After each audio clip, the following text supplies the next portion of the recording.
আসসালামু আলাইকুম। আজকে আমার ছাদ বাগানের চাল কুমড়াগুলো দেখামো।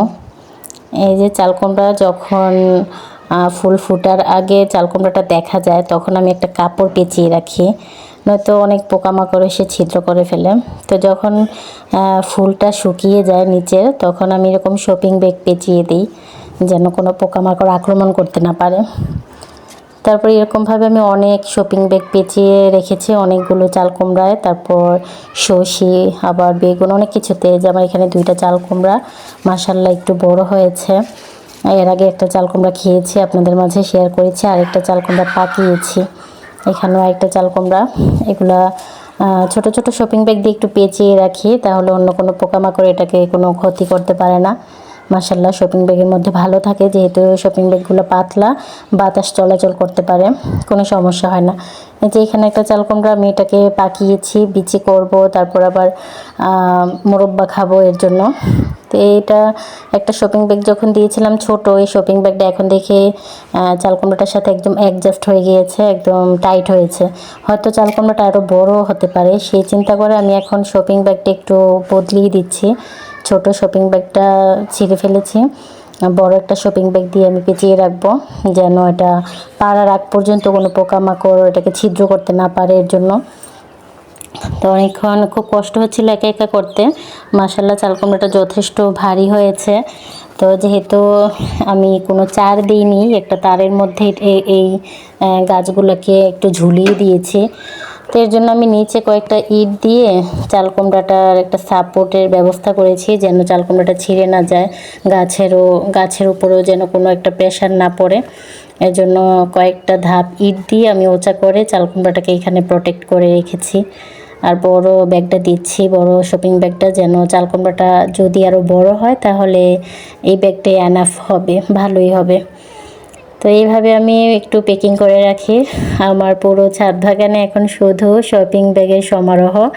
কি করব বুঝতে পারছি না, মানে যে কোনো যে ফল, মানে যেই সবজিটাই দেখছি আমি এত একটা কেয়ার করছি না বা দেখি নাই, সেই সবজিটাই নষ্ট হয়ে যাচ্ছে, পোকামাকড় ছিদ্র করে ফেলছে। তার জন্য আমি এখন বেগুন গাছ, সর্ষে গাছ, চাল কুমড়া সব ফলনে এখন শুধু সবগুলাতেই শপিং ব্যাগ লাগিয়ে রেখেছি। যে এখানে একটা বেগুন মাশাআল্লাহ বড় হয়েছে, কিন্তু পোকামাকড় ছিদ্র করে ফেলেছে, যে দেখুন। আবার ছোট্ট একটা আছে ওইদিকে, মানে সবগুলা একটু হওয়ার পরে দেখি পোকা ছিদ্র করে ফেলা। এর জন্য আমি যে বেগুনের নিচে যে ফুলটা থাকে, ফুলটা ফুটে যখন শুকিয়ে যায়, তারপরে আমি শপিং ব্যাগ দিয়ে দিই এইভাবে, তাহলে আমার মাশাআল্লাহ সবগুলা থাকছে সবজি। এই চিন্তা করে আমি এখানে দেখুন, এই যে বেগুন গাছগুলোতে সবগুলো বেগুন দেখা যাওয়ার কথা, কিন্তু বেগুন দেখা যাচ্ছে না, সব শপিং ব্যাগ দেখা যাচ্ছে। এখন আমি অভিজ্ঞ যারা কৃষিবিদ, তাদের কাছে আমি একটা পরামর্শ চাইছি। যারা জমিতে ফলন করে তারা কিভাবে চাষ করে আমি জানি না, আমি ভাবছি এটা, যে যারা জমিতে এত শত সবজি চাষ করে তাদের কিভাবে হয় এত সবজি পোকামাকড় আক্রমণ করে না, করে খুব কম। এই যে এত ছোট একটা বেগুন যদি এভাবে পোকা ছিদ্র করে ফেলে, তাহলে কিভাবে কি হবে, এই চিন্তা করে আমি, মানে গাছে প্রচুর বেগুন এসেছে মাশাআল্লাহ আলহামদুলিল্লাহ, তো কিন্তু প্রত্যেকটা পোকা মাকড় ছিদ্র করে ফেলাইতেছে, নষ্ট করে ফেলাইতেছে। এর জন্য এই ব্যবস্থা নিছি আমি। তো এখন আমি সবার কাছে একটা জিনিস জানতে চাইতেছি, আমি এটার জন্য কি করতে পারি, মানে কি পদক্ষেপ নিতে পারি আমি। এই যে সবগুলো গাছে কিন্তু আমার এরকম শপিং ব্যাগ পেঁচানো। এখন কারো কাছে ভালো আইডিয়া থাকলে আমাকে অবশ্যই দিবেন, যে আমি পোকামাকড়ের জন্য কি করতে পারি। আমি কিন্তু ওষুধ স্প্রে করি, স্প্রে করার পরও আমি কোনো ফলাফল পাচ্ছি না। 1-2 দিন পরে আবার দেখছি পোকামাকড় ছিদ্র করছে, আমার সবজি নষ্ট করতেছে। এখন আমি কি করব বলেন, আমি কতক্ষণ ছাদে গেলেই শুধু খুঁজি কোন সবজিটা একটু উকি দিল একটু দেখা যাচ্ছে সবজিটা, কিন্তু হয়তো পোকামাকড় ছিদ্র করবে, সেই ভয়ে আমি সাথে সাথে প্যাকিং করতে থাকি। এভাবে আমার সারা দিন কেটে যায়, অনেক সময় লাগে এরকম প্রত্যেকটা সবজি প্যাকিং করতে।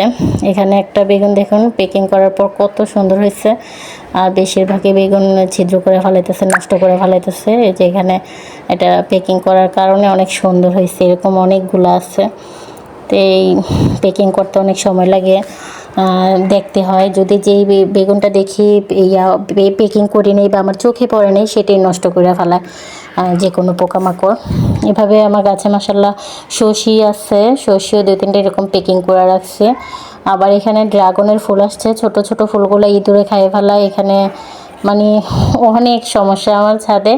এত এত সবজি আসতেছে, কিন্তু আমি শুধু পোকামাকড়ের জন্য রাখতে পারতেছি না। বললাম না, মানে প্রত্যেক সপ্তাহে আমি পোকার ওষুধ স্প্রে করি, ভিটামিন স্প্রে করি। আবার এর সাথে তো বৃষ্টি তো প্রতিদিন 2-1 দিন পর পরে আসতেছে। তো এখন কি করার, প্রতিদিন তো আর এইভাবে স্প্রে করা সম্ভব না। এখানে একটা সর্ষে দেখেন আমি প্যাকিং করে রাখার পরে মাশাল্লাহ কতটুকু হয়েছে। তো আশা করতেছি আরও বড় হতে পারে। এর জন্য শপিং ব্যাগটা পেঁচিয়ে রাখবো আরও কয়েকদিন, যেন 2-3-4টা একসাথে পারতে পারি। এরকমভাবে আমি রাখবো যেন কয়েকদিন পরে পারতে পারি। এখানে ড্রাগনের ফুলও আছে, যেগুলো ছোট ছোট ফুল, এগুলো কিন্তু ইঁদুরে খাইতেছে। ইঁদুরের জন্য ওষুধ আনছি, তারপর একটা পাতিলা দিয়ে দিছি মার্বেল দিয়ে, যেন বারান্দা দিয়ে এটা নাড়া দিতে পারি। এই যে ওয়ালের বাহিরেও কিন্তু অনেক ড্রাগনের ফুল আছে।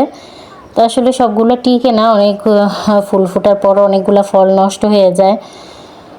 ছাদে আলহামদুলিল্লাহ যথেষ্ট ফল আসে, কিন্তু পোকামাকড় এই সেই আক্রমণের জন্য আমরা রাখতে পারি না।